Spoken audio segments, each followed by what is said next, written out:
Aujourd'hui, vendredi 18 avril 2025,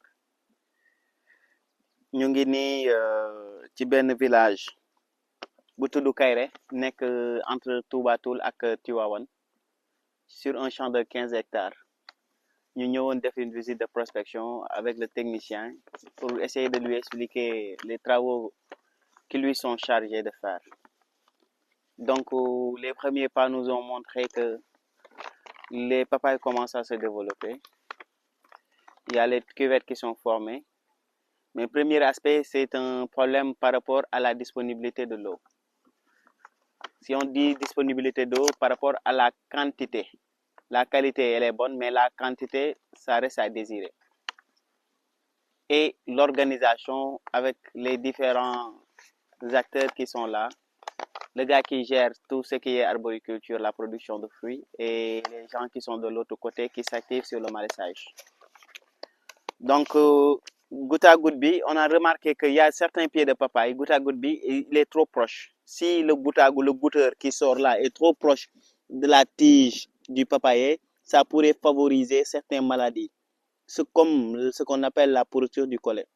Donc, il faut décaler le goutte à goutte comme ça et faire bien la cuvette pour que l'eau puisse être bénéficiée par la plante. C'est le premier point qu'il faut faire. Le deuxième point, on va apporter un engrais. On va apporter du DAP.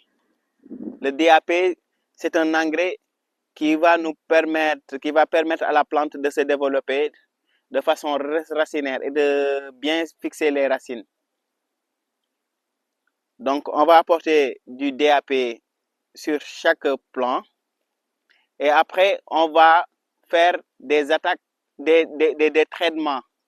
Un traitement d'insecticides ou acaricides.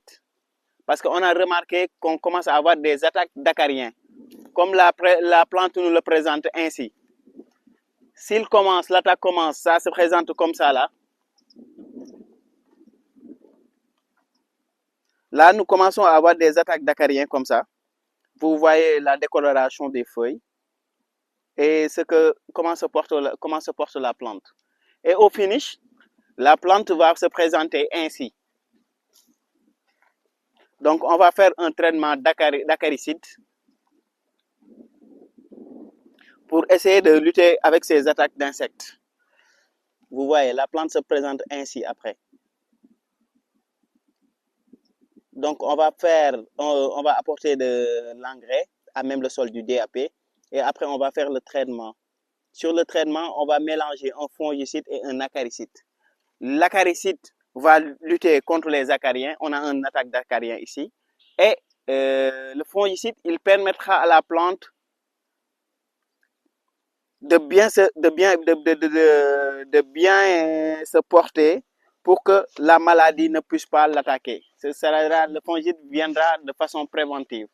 Parce que il y a les insectes, les acariens et les insectes.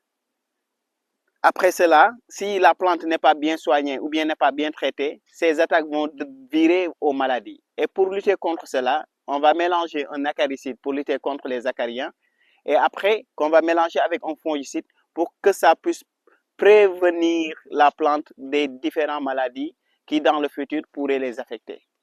Donc c'est deux traitements. Un traitement de fongicide et d'acaricide et après on va apporter de l'engrais pour fertiliser la plante. Et sur ça, nous allons essayer de revenir avec les autorités donc pour essayer de voir comment régler le problème de la disponibilité de l'eau. Et sur ça aussi, il va falloir sacrifier la première ligne de goutte à goutte où on va installer le brise-vent. Parce que vu qu'on a une disponibilité de l'eau, un problème par rapport à la disponibilité de l'eau, donc l'idéal serait d'intercaler la culture fourragère comme brise-vent sur les premières lignes. Donc sur ça, on pourrait économiser selon les dépenses qu'on aurait à faire. Au lieu de venir faire une autre installation en goutte à goutte où va se loger le brise-vent, donc on va l'insérer sur les premières lignes. Sur la première ligne où il y a des arbres, on va essayer de voir comment aménager une ligne pour implanter le maïs ou bien le marafalfa. C'est bon?